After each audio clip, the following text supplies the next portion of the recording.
Halo teman-teman, pada kesempatan kali ini kami akan membahas materi tentang konsep pengukuran dan skala utama pengukuran teknik skala komparatif mata kuliah riset pemasaran. Dengan dosen pengampu, Encik Debri Lintong, Sarjana Ekonomi Magister Manajemen. Sebelum masuk pada materi, terlebih dahulu perkenalkan anggota kami, yaitu anggota kelompok 5 yang terdiri dari Anissa Rahmatin dengan NIM 18061102170. Vindi Mansur dengan NIM 18021102127. Ria Ramadini Hasan dengan NIM 1601111020111.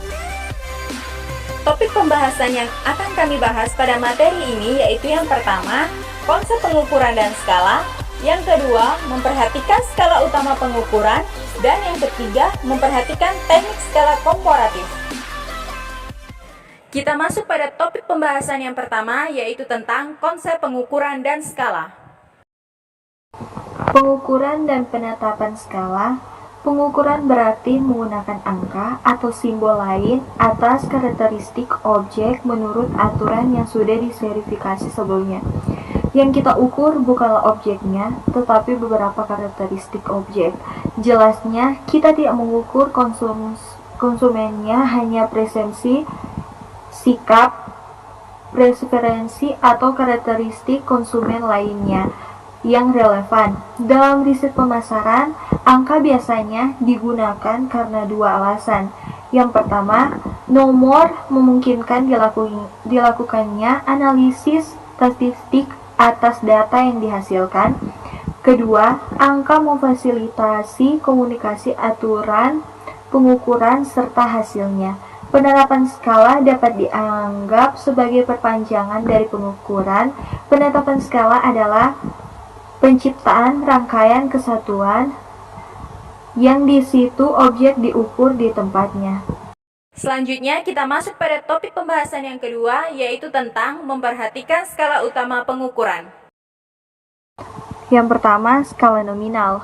Skala nominal adalah skema pelabelan yang menggunakan angka yang di dalamnya angka hanya berperan sebagai label atau merek untuk mengidentifikasi dan mengelompokkan objek. Yang kedua, skala ordinal. Skala ordinal adalah skala ranking yang di dalamnya angka diberikan ke objek untuk mengidentifikasi derajat relatif karakteristik objek. Ketiga, skala interval. Di dalam skala interval, jarak yang setara secara numerik pada skala mewakili nilai setara karakteristik yang sedang diukur. Skala interval mengandung semua informasi mengenai skala ordinal, tetapi juga memungkinkan Anda membandingkan perbedaan antara objek-objek. Yang terakhir, skala rasio. Skala rasio memiliki sifat skala nominal, ordinal, dan interval. Selain poin nol absolut, maka dalam skala rasio kita dapat mengidentifikasi dan menghasilkan objek, merangking objek, serta membandingkan interval atau perbedaan. Sekarang kita masuk pada materi perbandingan teknik penetapan skala. Kita bisa lihat bagian di atas ini. Di sini teknik penetapan skala terbagi menjadi dua bagian, yaitu yang pertama skala komparatif, yang kedua skala non-komparatif. Nah, untuk skala komparatif terbagi menjadi 4 bagian. Yang pertama perbandingan berpasangan, yang kedua urutan ranking, yang ketiga jumlah konstanta, dan yang keempat key short dan prosedur lain. Nah, sedangkan untuk skala non-komparatif itu terbagi menjadi 2 bagian. Yang pertama skala pemeringkatan kontinu, yang kedua skala pemeringkatan teritemasi. Nah, untuk skala pemeringkatan teritemasi itu terbagi menjadi 3 bagian, yaitu yang pertama Libor, yang kedua diferensiasi sematik, dan yang ketiga stapel. Teknik penetapan skala yang umum digunakan dalam riset pemasaran dapat diklasifikasikan menjadi skala komparatif dan skala non-komparatif. Skala komparatif adalah perbandingan langsung objek-objek stimulus.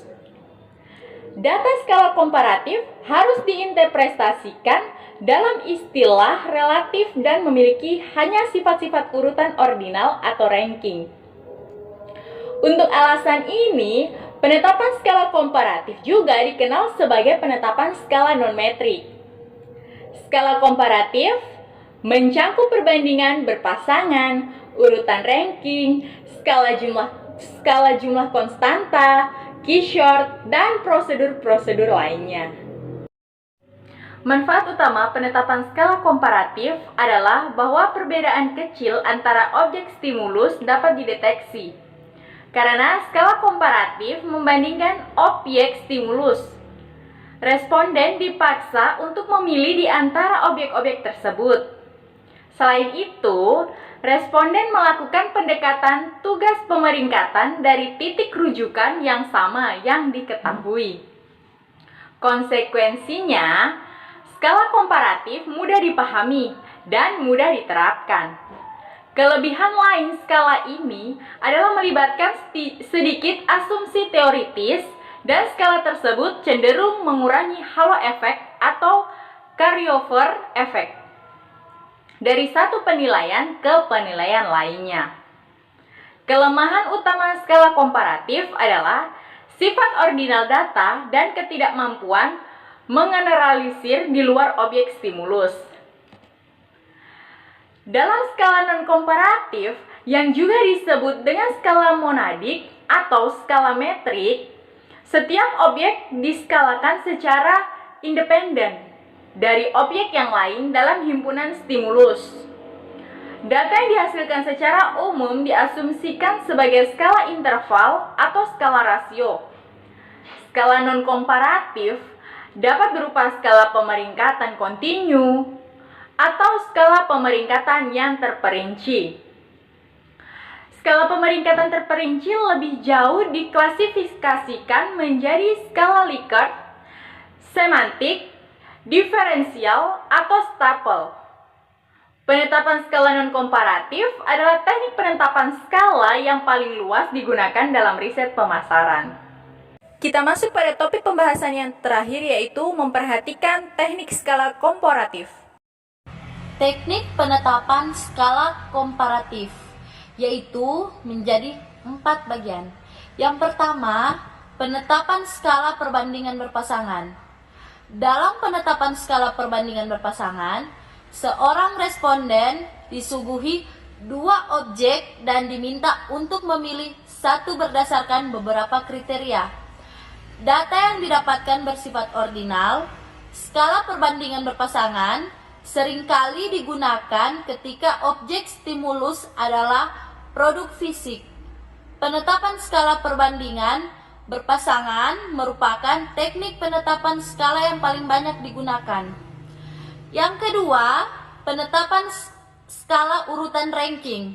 Dalam penetapan skala urutan ranking, responden disuguhi beberapa objek secara bersama-sama dan diminta mengurutkan atau meranking merek-merek tersebut berdasarkan beberapa kriteria. Dengan meminta responden memberikan ranking 1 untuk merek yang paling dipilih, 2 untuk merek yang paling dipilih kedua, dan seterusnya. Sampai ranking diberikan untuk merek yang paling terakhir dipilih. Yang ketiga, yaitu penetapan skala jumlah konstan.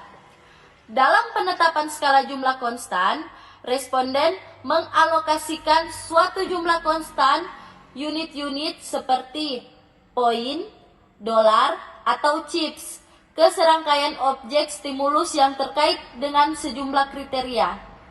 Skala jumlah konstan kadang-kadang diperlakukan sebagai metrik.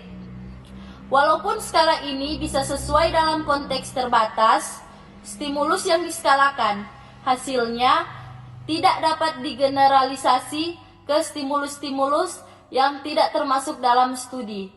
Maka sebenarnya jumlah konstan harus dianggap sebagai skala ordinal karena sifat komparatif yang dimilikinya dan akibatnya kurang mampu digeneralisasikan. Yang keempat, keysort dan prosedur lainnya.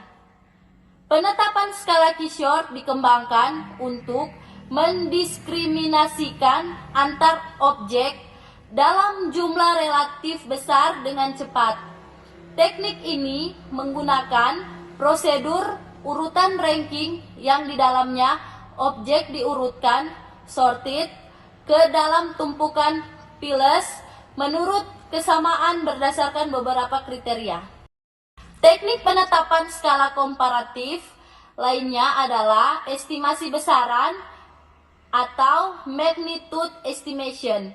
Dalam teknik ini, angka diberikan ke objek sedemikian rupa sehingga rasio di antara angka diberikan mencerminkan rasio menurut kriteria spesifik. Memberikan angka jenis ini menimpakan beban kognitif pada responden. Akhirnya, perlu juga dikemukakan mengenai penetapan skala Goodman atau analisis skalogram, yang merupakan prosedur untuk menentukan apakah sehimpauan objek dapat diurutkan ke dalam skala yang konsisten secara internal, skala dimensi tunggal atau unidimensional. Terima kasih. Demikianlah informasi yang dapat kami sajikan. Semoga materi video kami kali ini dapat menjadi bahan referensi bagi teman-teman semua. Sekian dan terima kasih.